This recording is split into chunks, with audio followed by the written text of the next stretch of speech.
You're welcome to an all-new business highlights on Trust TV. My name is Chamun Dabeng. Let's talk numbers. We're opening the floor with the bull and the bear on the market. An analysis of the stock market for the week. Now, a total turnover of 1,668 billion shares worth 19.481 billion naira in 25,979 deals was traded this week by investors.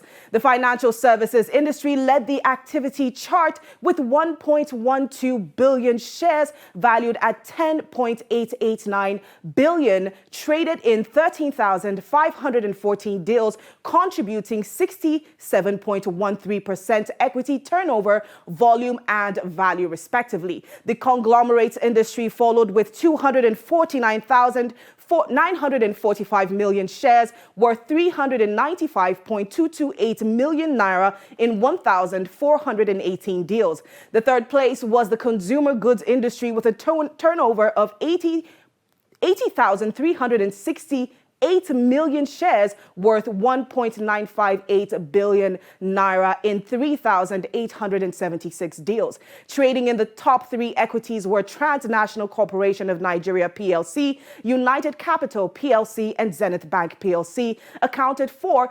491.673 million shares worth 5.411 billion naira in 4,277 deals, contributing 29.48% and 27.78% to the total turnover, volume and value respectively.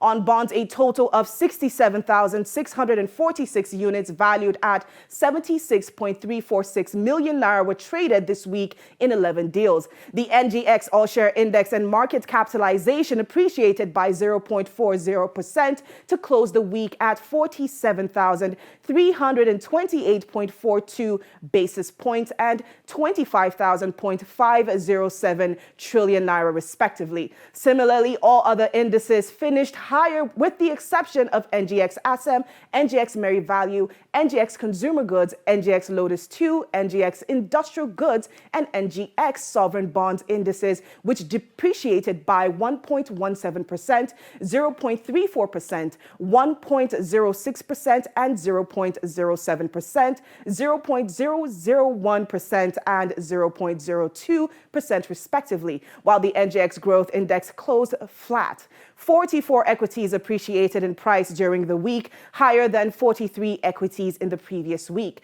22 equities depreciated in price, lower than 38 equities in the previous week, while 90 equities remained unchanged, higher than 75 equities recorded in the previous week. The top three gainers for the week were RT Briscoe PLC, up by 53.85% and closed at 0 naira 94 kobo, Niger Insurance PLC up by 46.67%, closing at 0 naira 28 kobo, and eTransact International PLC up by 32.02% and closed at 2 naira 66 kobo. And the top three losers were Ella Lakes PLC, which was down by 9.88% to close at 3 naira 83 kobo, and we also have Julie PLC, which was down by 9.76% and closed at 0 naira 74 kobo. Flour Mills Nigeria PLC down by 8.83% and closed at 32 naira. Now that's all for the market. After the break, we move on to top stories. I'll be right back.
You're welcome back to Business Highlights, and we're moving on to top stories where we take a look at the main stories that happened this week. Now, sadly enough, too many of us who schooled in Nigerian universities are no longer strangers to the continuous Asuu strikes. Now, these strikes can last for weeks and sometimes even months. Well, once again, Asuu recently went on a 4-week strike, once again sending students packing and halting their education. In these cases, the only people affected aren't just the students, but also the campus businesses. We went to the popular Adelabu market in University of Abuja and spoke to a few business owners within the area and asked how these strikes affected them. And here are some of the responses that we got. So seriously, really affect my business because I even reach like 3 days or 4 days before I come shop. Or just come up on best of make I clean my goods, make those no come there too much. Because we really depend for this business seriously. As someone will be family, I be family man. So if I not come out, I can get where I will take care of my house. So seriously, this strike is really affecting me. Me, they used to chop beans and bread for my place well. But since this thing started, 3 modu, I can't sell it. I can't reduce 2 modu. The same thing. See, if you said before all this bread, I used to buy bread 5,000, 4,000. But if this one bread 2,000, enough is sell. And why we just there come this instead of staying for house? Because I myself, I don't like to stay for house. Even during Corona, I was sick. Everybody go. Me with this people was sick. They are buying small. It has affected our business in several ways. And because this is our livelihood, this is the means that we use to feed our families. Even we can say that it affected our business more than the students. So we are appealing to the Asuu and also the government at least to come to an agreement and resolve it at once. Yeah, no, my business is not the most. It's very affecting me seriously. Where because sometimes if I often when school day, I used to sell like 50,000, 60, but now by this time today as I often I not sell anything. I be family man. I have wife, I have children. So when this strike come now, I don't have what I will do. Some days I used to carry my shoe, go outside like soccer, bridge. I will go on top of the bridge. Maybe I will sell like 2 to 3. That's where I used to come eat me and my children. So that's why all this strike is very affecting.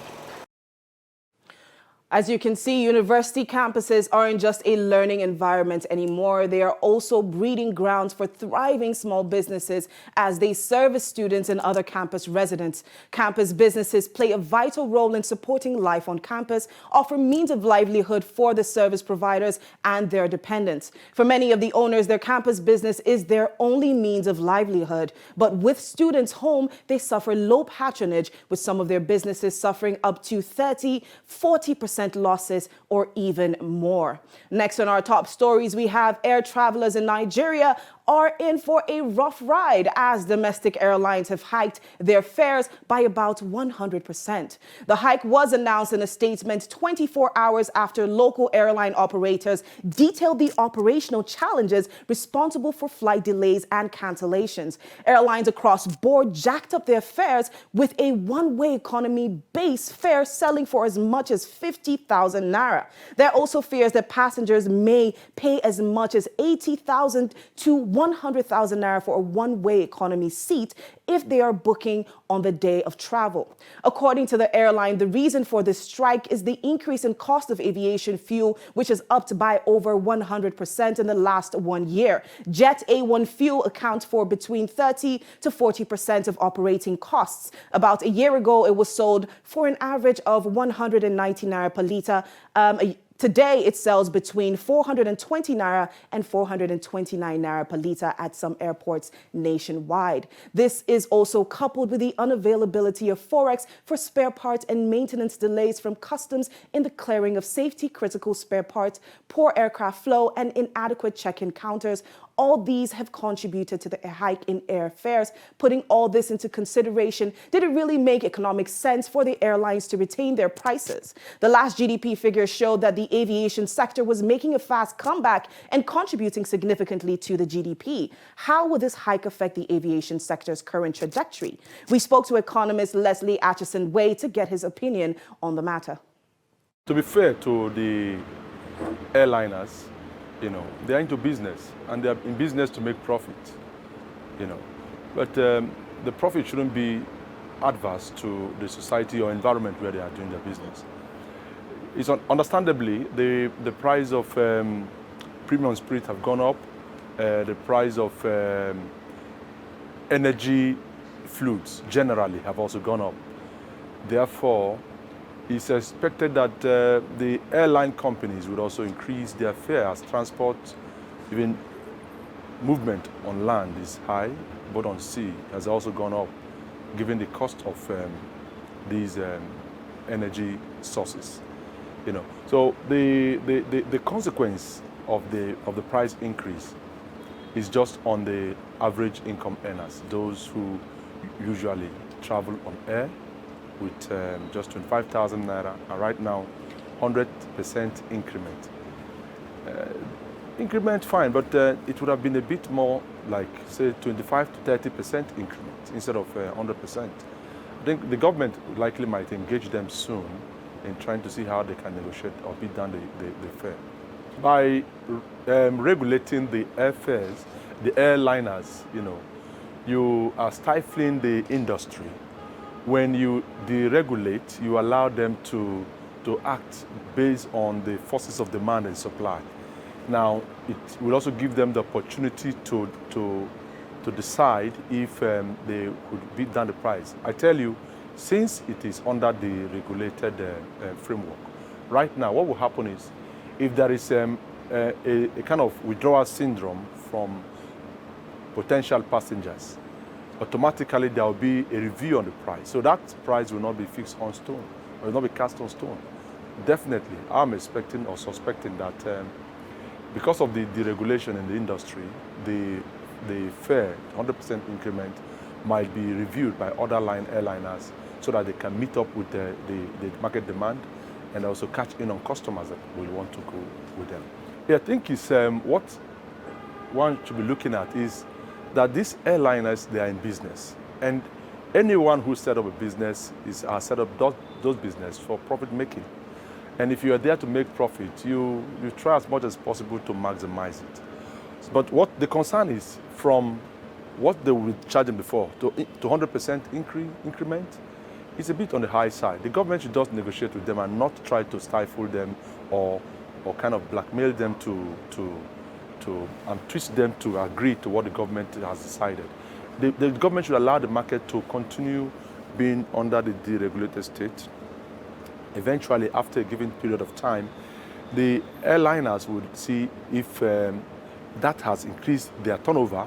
And if it hasn't increased their turnover, it would make a common sense for most of these airliners to rethink their decision and decide to go either 30, 40 or so, as the case may be. There are two things or two ways to answer that question. The first is looking at aviation the aviation sector. If the insecurity level of insecurity is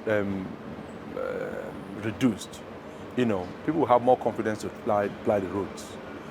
But if we still remain as we were and not up the security to the extent where people can have a certain level of confidence, traveling 100 kilometers and beyond, at that instance you will now see that the prices will definitely come back to where we were, or say a little bit above 30 or 25,000, But from all indication, the sector has really contributed immensely to the GDP. Just as the sector has contributed to GDP, it has also shown that the sector is still yet untapped. We've not really harnessed the aviation sector as it should be. Considering the fact that over the past 1 year, over 10,000 persons ply the travel through the air, through plane. And that increase, significantly has contributed to the economy, has also shown that Nigerians can do more. With the deregulated price, a lot of people who go to the airport is busy, highly engaged. Unlike before, the turnout is not much. It looks like it would be a setback initially, but eventually, in the long run, people will weigh the benefit against the disadvantage. The benefit here is that it saves time, it's more safer to travel by air, and the peace of mind that comes from traveling by air cannot be compared with that of flying the roads. The roads are not good, Yes, we keep working on this road year in, year out, but we've not gotten there yet when we say it's Hulu for all the roads, So because some part of the country hasn't enjoyed the fair distribution in terms of the road maintenance and repairs, some of the roads are severely bad, not worthy of using. Like for example, if you travel the Ikorekpene Aziz to Aba, you see how deplorable that road is. So nobody will want to travel through those roads. So you now weigh the option of flying instead of using road transport. Now, the federal government has, however, begun investigations into the alleged collusion by domestic airlines to fix airfares on all domestic routes. The Senate was definitely not quiet on this issue as they joined Nigerians to complain about the hike in airline tickets and also stated that the lawmakers also asked the federal government to immediately release the funds required by the Federal Emergency Road Management Agency, FEMA, in order to enable the agency carry out its primary responsibility of rehabilitating federal roads. After the break, we move on to our story of the week, so don't go anywhere.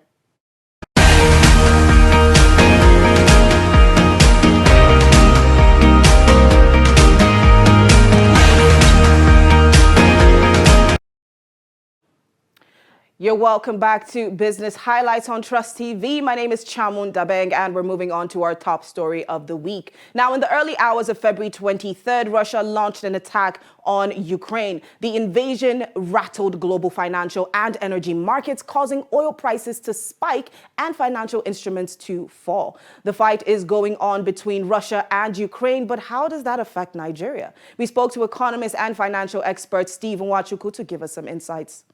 Yes, I think definitely there will be an effect in Nigerian economy because Nigeria, the world is a global village. Whatever affects any of the heavyweight players in the economy will definitely, having in mind that it may affect, have in mind that Nigeria is a mono economy, and being a mono economy simply means that whatever happens to the price of crude oil, it will definitely reflect in the activities or in the spending or economic activities in Nigeria. So definitely will have effect in Nigeria.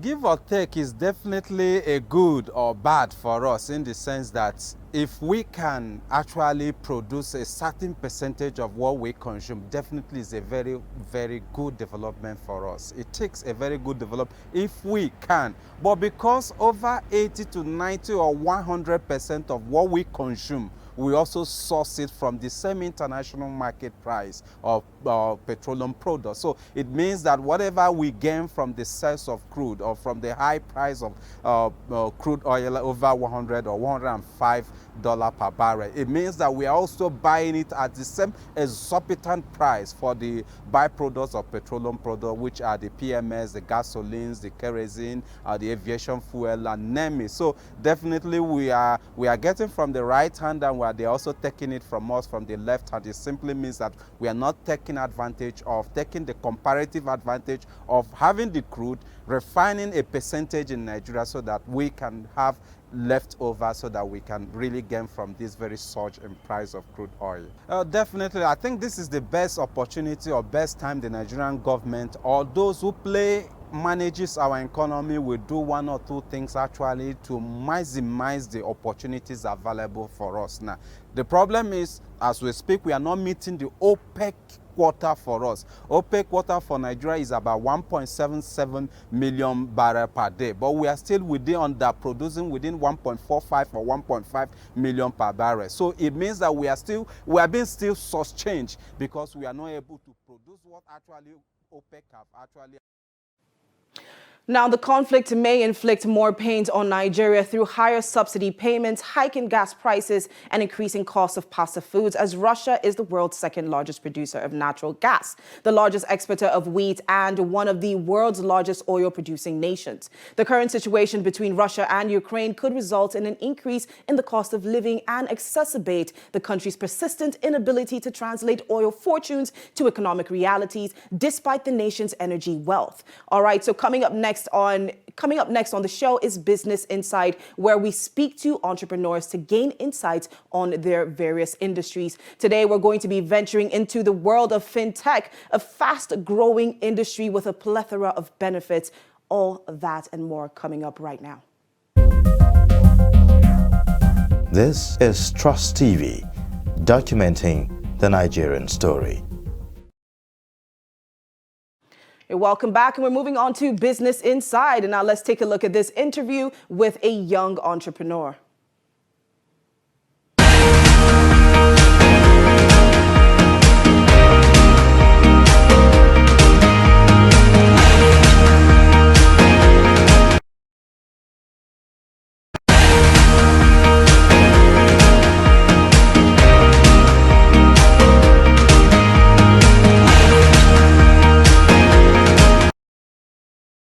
Today on Business Inside, we explore the world of fintech. In 2020, it was estimated that there are over 200 fintech firms within the country, and it's also been predicted that the sector will fetch in revenues about $543 million. To find out more about the world of fintech, today we talk to finpreneur and CEO of OG Capital, OG Adoga.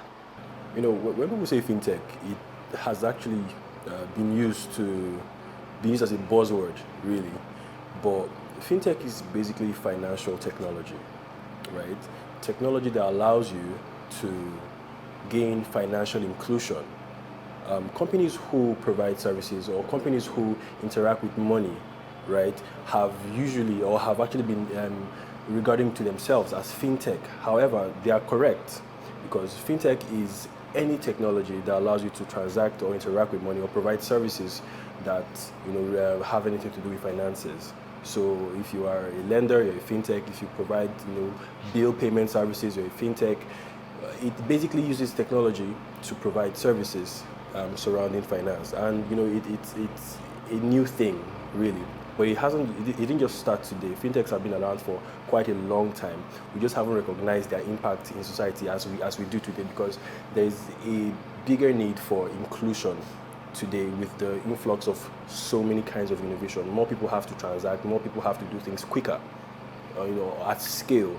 So the need for fintech is now just becoming more pronounced, right? And that's the reason why we're actually hearing a lot about fintech, a lot about bank account opening. And if you actually begin to notice, many of the banks have begun to stroll into those avenues. For instance, we have the traditional banking system where a lot of things are brick and mortar, paper-based, pen and paper, signature here and there. But we're actually seeing them stroll into the technology, phases of things that allow them to leverage on digital banking, digital services, things that have to do with BVN, PINs, and all of those things. Allows them to operate as fintechs, providing services quicker and more effectively to their existing target audience. So yes, fintech is basically any technology that allows you to transact or provide financial services. I think if you ask me, I'll tell you specifically that the market is becoming more mature, right? Now, when a market becomes more mature, there are symptoms, there are things you begin to see. For instance, if you look at the number of people, the number of adults or people over the age of 18 that do not have a bank account, we're talking about 46%. Now, 46% of Nigerians don't operate a bank account. It tells you that while there is so much innovation coming in, it's still not going around. A huge majority of people aren't able to access it. So what this does is, because of the existing problems, there are more people coming in to try to solve it, right? So it seems as though there is a boom. However, in fact, there is actually a huge underserved market, right? So what is happening is that a lot of people are waking up to the problems we've had for a long time and trying to solve them with so many kinds of products. And if you would agree with me to say that many of the companies that we have right now, fintechs, offer interlapping Interlapping services. A lot of them actually do the same things, within the same target market.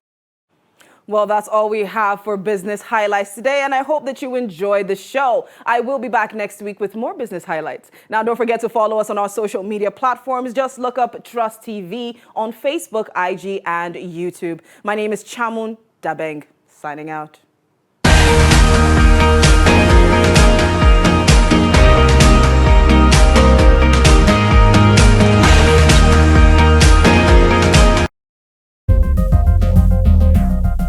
This is Trust TV, documenting the Nigerian story.